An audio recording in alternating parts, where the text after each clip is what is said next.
Welcome to episode 5 of Auction Watch, the show where we deep dive into some forthcoming properties coming up for sale at auction. If you want to see some of the previous episodes that we have done, catch them here on this playlist. I'll put a link in the description below. They're great learning if you want to up your property investing game. As always, I'm joined by my fellow property entrepreneurs and auction supremos, Piotr Rusinek, Jay Howard and Rod Turner. So in today's episode, we're going to look at a lovely bank building in Sudbury and also a short lease flat in prime London going for a song. If you're new to this channel, make sure you subscribe and hit that bell icon. We put out new content each and every week, all dedicated to keeping you on top of your property investing game. And also don't forget to smash that like button as well. So let's get on with it. We're moving on to our first deal of this episode. It's a bank building in Sudbury, and this has been spotted by Rod Turner. So what's this one all about?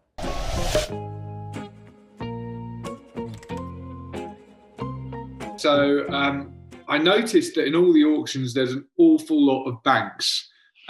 This could be obviously to do with the news that HSBC will be closing, I think, 180 stores over the next few years. And in general, the high street retail banks are going to reduce their number of stores. So I imagine that's what's caused a lot of landlords to think, God, let's get rid of it while we can.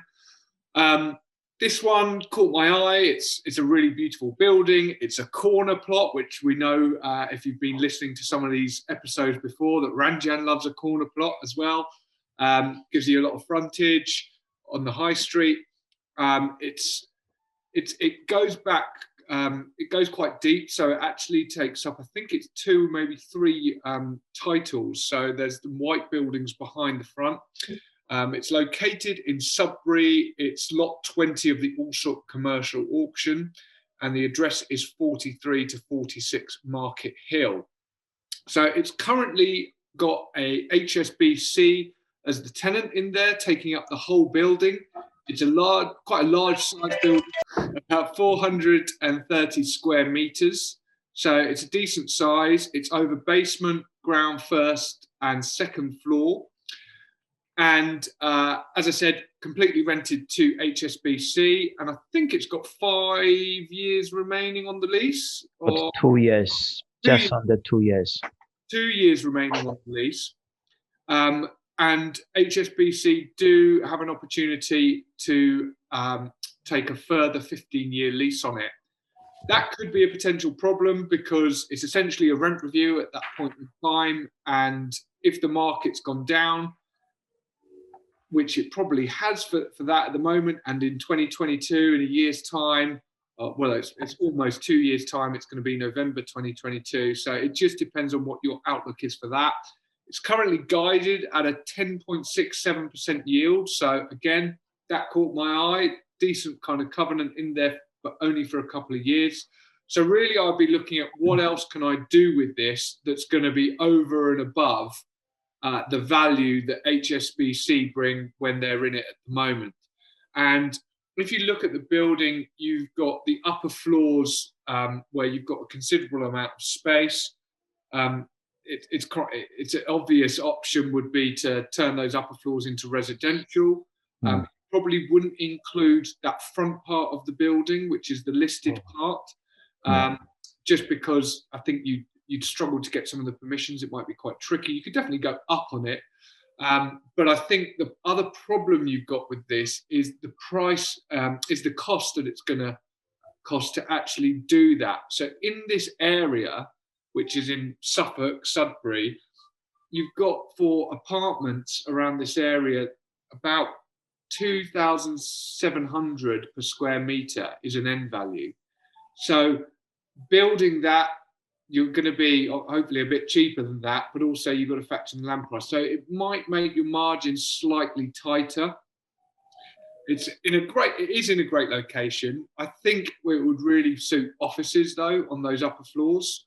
I think it's unlikely you're going to find a tenant who wants the entire building because it is quite large, unless you look at putting it all into offices.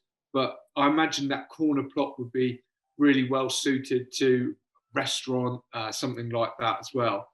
So the way I look at it is it's yielding well to start with for the next 2 years, and there's opportunity to repurpose that as well for a slightly higher value, as long as any works are not going to cost you too much. And there's not a huge amount to extend on it. It's more internal works, which should bring that build cost down. So that's why I thought it was an interesting pick. Nice looking building, really good part of the town. So right in the centre of the town, lots of frontage for an occupier. So in the great scheme of things, I know the high street isn't doing well, but it's these sort of buildings which will be the first ones to get tenants, get new tenants in. They will attract those sort of tenants over your bog standard sort of retail premises. Brilliant. When you first shared this lot, I was really excited because I saw the Sudbury and then the hill, and the Sudbury Hill. That's really good area, but it's this Sudbury and it's a Market Hill, and it's not the one in. It's not the one near Twickenham, which is exactly what happened to me. I thought, oh, Sudbury, that's nice. That's right. So I guess you need to be aware of the location of it.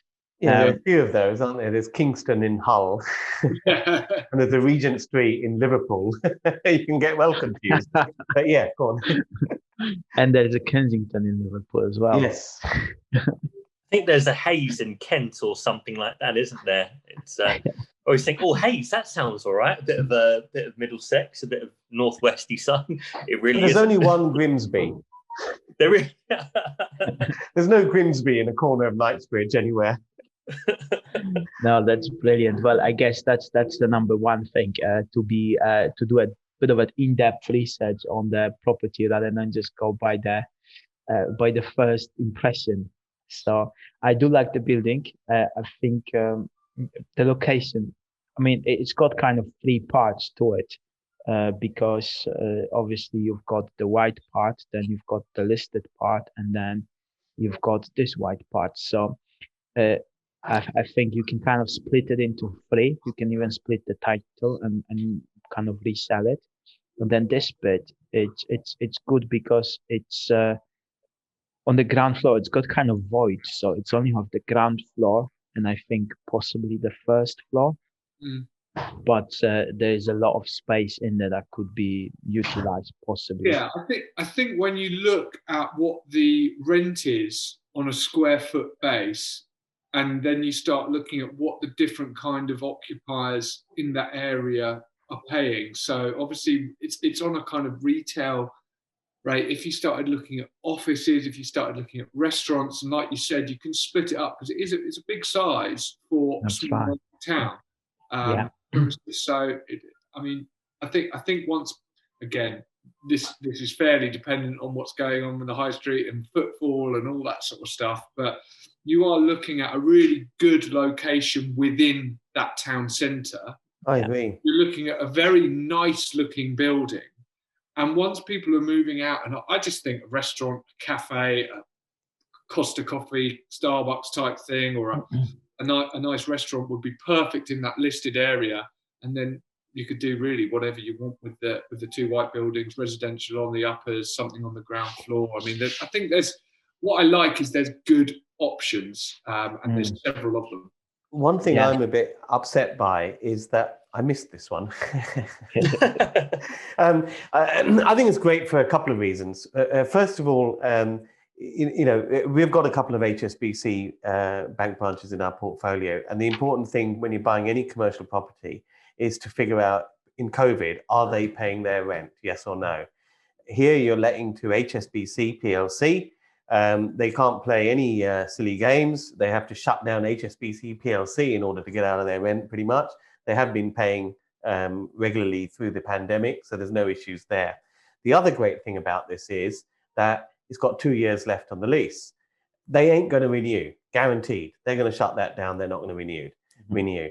So what that means is you've got 2 years of cash flow to figure out what you're going to do with it. And that's what's so beautiful about it, because so many times you pick up a development deal and you've got to fund the damn thing when it's empty, when you're waiting for planning, waiting for this, waiting for that. You don't have to do any of that. you got cash flow, great yield coming in, probably enough to finance the thing as well, while you figure out what to do with it. And the beauty of a lot of these bank buildings is that when they were first built, they were built to be prestige. You know, we're safe for your money. They wanted to convey all of that, and they had a lot of stone frontage, and they looked solid because that's what they wanted to display to their customers. Put your money here, we're solid.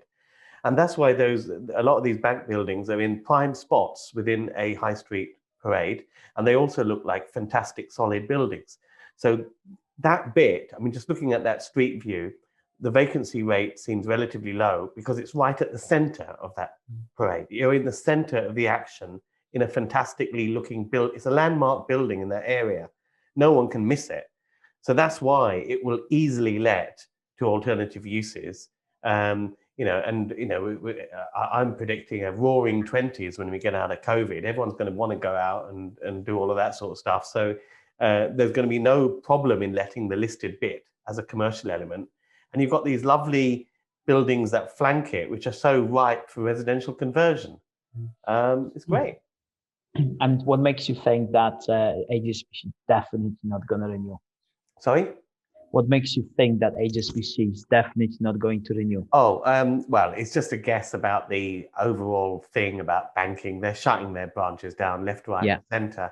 And basically, banks and betting shops, they used to be stalwarts in commercial landlords' portfolio, because once you got them as tenants, they pay and they're there forever.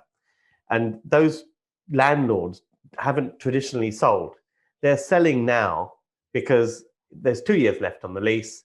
They bought that property. A lot of those landlords bought those buildings for security of cash flow. They're not interested in PD. They're not interested in development. They only bought it because it's stable cash flow. And now that stable cash flow is ending, it's not in their remit to develop out or do anything. So they're looking at selling it while they can. That's a really good point, because, and this will come up time and again at the moment, where it's the type of landlord that owns it. Often these types of buildings are bought in SIPs, SIP pensions as well. And these will be pensioners now that own the property that really don't want to have to go through the palaver of not just redevelopment or change of use, but also just a change of tenant. They've had it so good in terms of what they bought it for, which was, like Ranjan saying, is security of income. They didn't have to lift a finger. They didn't have to do anything. And suddenly, oh, right, we could be losing this tenant. We've got to change tenants. That is not in their remit at all to have to deal with something. It is very much a passive, or as passive an investment as you can get in property, is what a lot of them were investing in, rather than a direct investment where you're a bit more involved in the day-to-day stuff when the poo hits the fan, so to speak. Although what we would see is actually that's an opportunity, but a lot of these current owners now, do not have the appetite for that. That's right. Well, we'll have an opportunity to discuss this a bit more in depth in the second part of this video, where we're going to discuss a couple of Santander banks that are coming up. So brilliant, guys. Well, we as expected, we went above our time limit.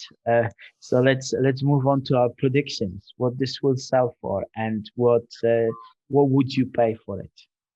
Start with Ranjan, because he might be the closest. The thing is, these properties do sell on a yield basis, and a lot of the yield is at the higher end of the scale, where end values are a little bit lower, and the perceived length of time to rent out the commercial unit will be higher, or longer, I should say. So I don't know those. I've never even been to this town. But I would say that it would go for, I think isn't it down at more than 10% yield at the moment? It is 10.47%. Yeah. I think someone will grab it at around the 8% level with the development potential that it's got and the 2 years cash flow to think about it. 600, that is, Ranjan.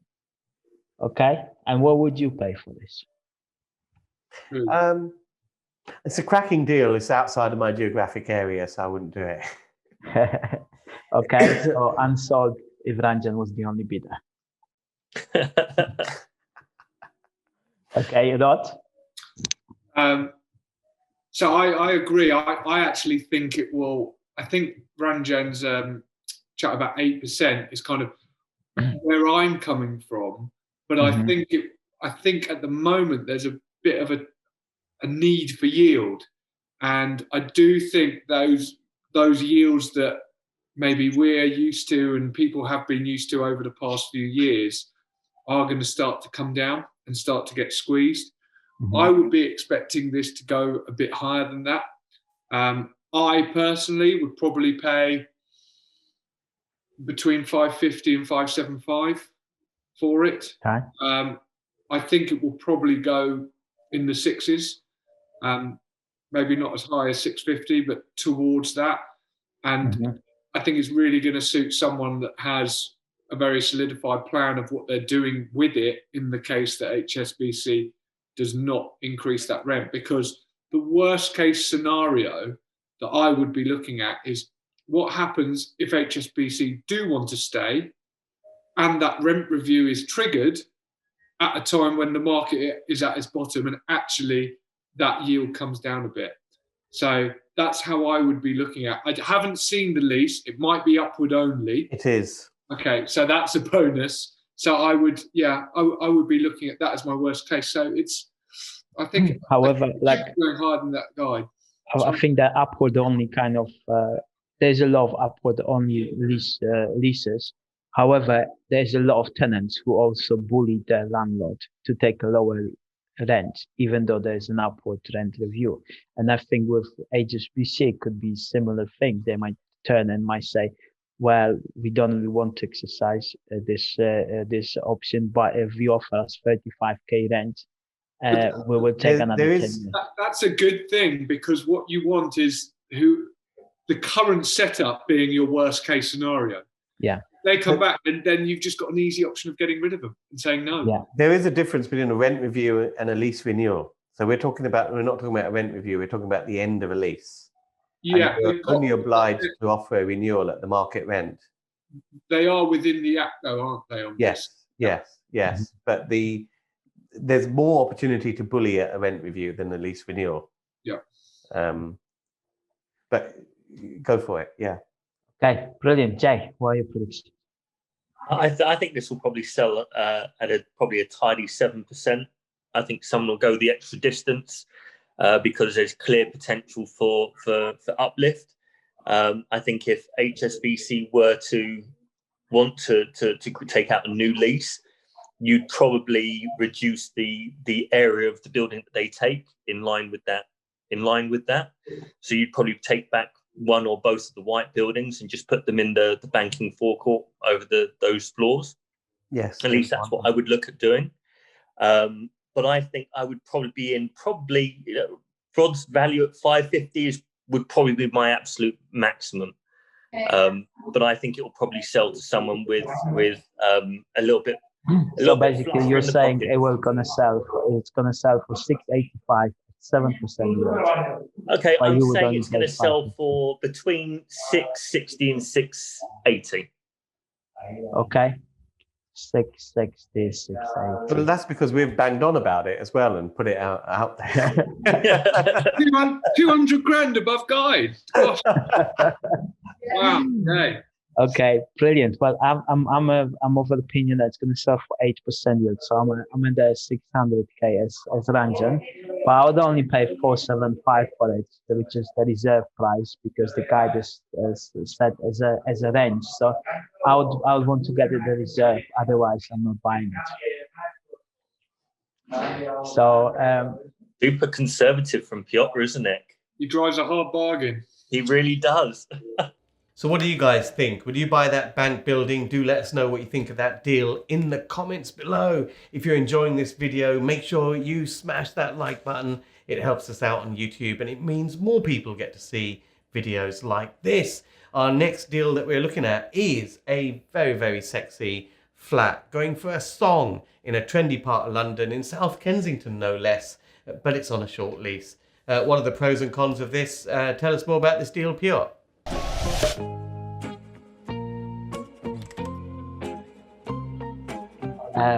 This is a flat flat C, 9 Rosary Gardens in South Kensington, SW7. So it's really kind of Knightsbridge, no? It's no SW7. It's No, that's Fulham, SW7. SW6 is Fulham. Oh, yeah, sorry. I don't think that's Knightsbridge, is it? SW6 is South Kensington. SW7 is like more Chelsea, no?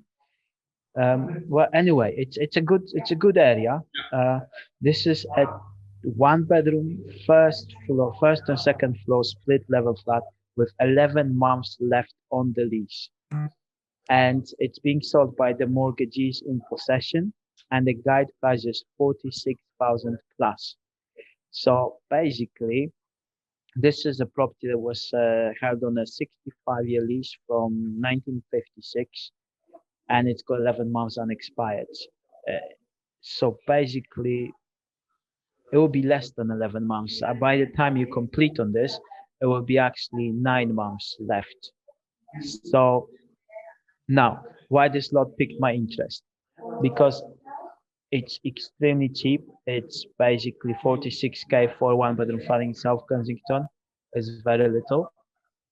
And I was interested what actually happens when the lease comes to an end. And I researched it. And then I worked out that when this lease actually ends, what happens is the freeholder, if the basically the obligations are on the freeholder, so the freeholder needs to serve a notice, and the notice is it might be to gain possession, but imagine how difficult it is to get an AST tenant out if you want them out. Like it is very difficult. It's even more difficult to get a leasehold tenant like this out if you have freeholder. There are only several reasons that the landlord can use to gain possession of the property, but the most preferred kind of way of for the courts or like for this leasehold act to deal with it is the tenant, if they occupy this property as their own home, the landlord, the freeholder, has to offer them, or doesn't have to offer them, but the preferred route is they need to be offered a short hold tenancy, which is the registered tenancy. And that means they could stay in this property for the lifetime, as long as they occupy it as their own home. And the rental income, so the rental value of the property would be determined by the government, the rental register. And these are some of the rents that are being paid in Kensington and Chelsea. Flat 4, Onslow Gardens, 7,540 per year. Another one, which is just under 5k per year. So basically, that's what could be possible if you buy this property and occupy this as your own home at the end of the lease, and the landlords basically would have to get you out in some way. So I think there's a way. If someone lives in it as their own home, there's a way of making money. Otherwise, it's a money pit. Sorry, can I just get something straight here? We normally promote investing in property and being a landlord, and you're saying basically buy a property to be a tenant, and that's the way to get the best outcome. What I'm saying, if you're a first-time buyer, this could be a lifetime opportunity. Literally, and remember, be in there for your life. Remember that these regs also have, some of them have survivorship clauses. So if you're in there on a regulated tenant and you have a child that lives in the property, if you pass away, that child can survive that regulated tenancy. That's right. I would definitely want to do a bit more homework on this, in terms of has the I can't remember what the license date or whatever it is, the document they have to issue in order to get you out. It's a notice. Is the notice, No. has that been served already? Would be the first question. That's a good point. I understand it hasn't. Then the other thing to consider is the new leasehold rules with marriage value and everything like that look to be coming in will likely not be in sort of in the next 9 months, put it that way. It will likely take a year or two to kind of come to fruition. But there could be an option where it's if you can hold on in that time, there could be a benefit there, which is actually not quite priced in at the moment. Again, it depends on the time frame of which it would cost to get you out. The whole issue about it being for owner-occupiers is a big one. I think people need to be fully aware that you can't buy it, sublet that out to someone else, paying a regulated tenancy or something like that, which is a definite no-no. It's very, very interesting. I'm not convinced that these freeholders don't do this quite often, and if it's somewhere like this, I don't know who the freeholder is, but I imagine they own an awful lot of freeholds, and this isn't their first rodeo when it comes to. Do you think in 1956 they set up themselves a reminder to serve a notice in 2021? 100%. Absolutely. My knowledge of freeholders that own these sort of flats is they will be all over this. If I was the freeholder of that block and I wasn't already Granger or Mount View or Pears Group or whoever, the moment that went into a reg, I'd be selling it to Granger, Mount View or Pears, because they will pay the premium to run that reg and wait till the reg is no longer there and then realise the true value at a higher price. I think it's a bit of a myth that this freeholder is some dotty granny sitting there who had it since 1955.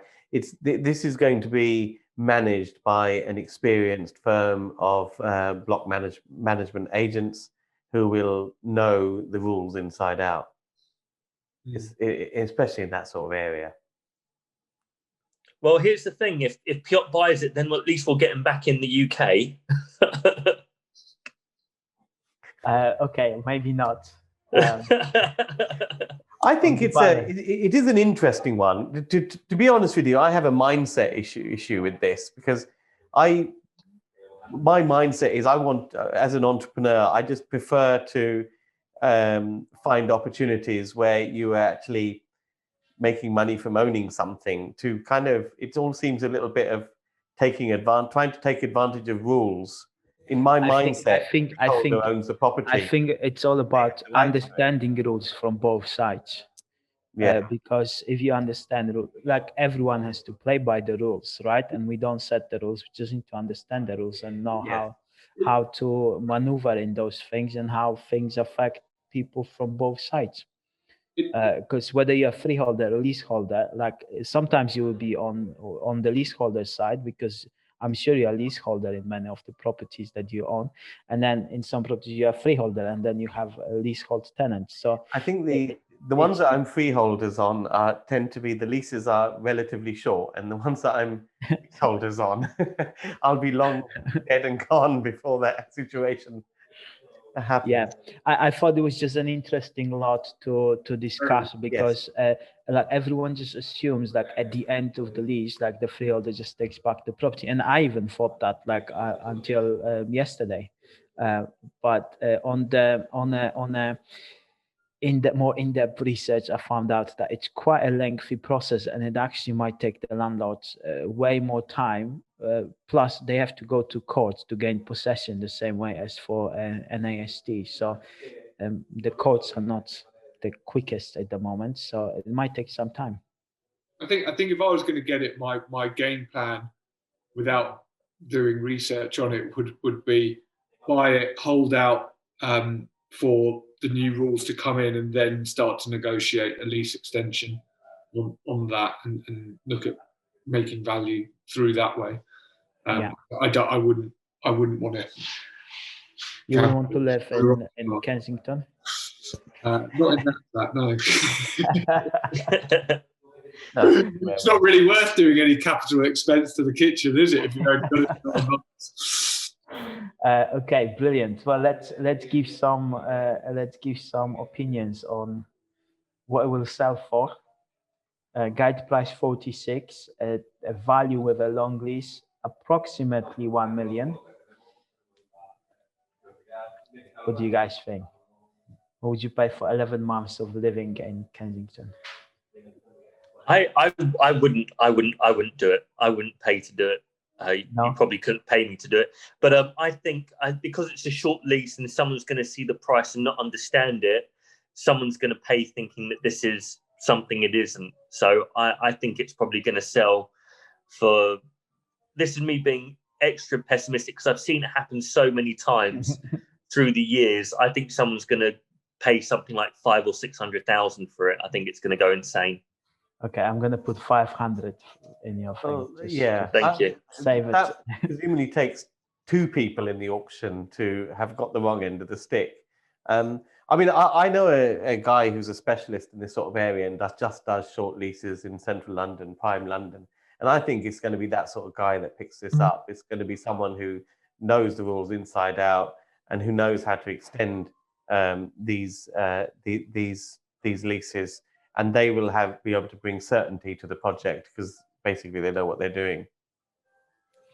I know a similar chap. He's basically he's called it. He's short lease banking, waiting for these marriage value things to come in, and he's been bankrolled to a ridiculous level, and he's just picking them up in these like prestige kind of mansion blocks and things like that. He's going all out.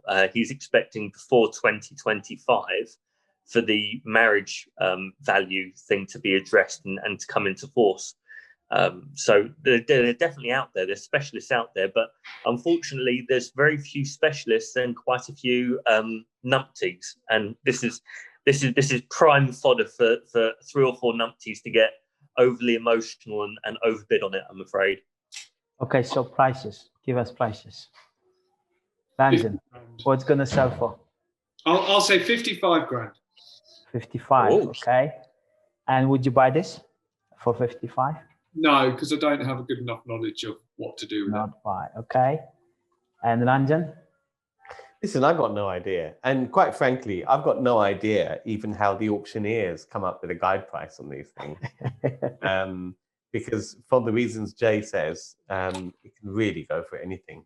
I mean, it may go for 300,000-400,000. It may just go for, it may not sell. It may just go for a smidgen above. It's impossible to tell. I mean, Jay, when you were in the auction business, did you manage to predict with any accuracy what these short lease type of properties would go for? Not once, no, not once. Okay, so I'm going to put in the spreadsheet. Ranjan doesn't know. Can we get that signed and notarized by Ranjan? One of the few times he doesn't know. Whatever happens, he owes us 20 quid. Put it up. He gave up. Okay, I'm going to say it's going to sell for £176,000. And I would only pay 10K for it because that's what I think renting a property in that area would cost. So I treat it as an AST purchase. So I wouldn't definitely buy this for that price. I mean, I would buy this if someone offered it to me, but no one's going to offer it me for that price. So 10K is my thing. Good. Okay. Well, we covered the short leases, and I think that there might be some opportunities around short leases, but there's a bit of a hype about this marriage value being kind of taken away or like eliminated completely. I think it will be replaced by something, and that's gonna basically there will be a different formula, but it's not gonna disappear, and it's not gonna make these extensions free or cheap, or they're still gonna be very expensive, but they will be calculated differently, and I think there will be more certainty as to how to calculate it. I agree. I think there's been a lot of hype, and I think the headlines are really all around these leasehold houses in the north. And for those people, it's clear cut. You know, you're the only property on the freehold estate, and why do you have a leasehold on a 3-bed detached house somewhere up north? And that's where all the headlines are going to be. And those people will get that married up and dissolved with limited of hassle. And then at the other end of the spectrum, there'll be short leases in freehold buildings comprising other flats, and that it will be inequitable to rob the freeholder of their asset. But in the freehold house scenario, the freeholder's asset is negligible anyway. That's fine.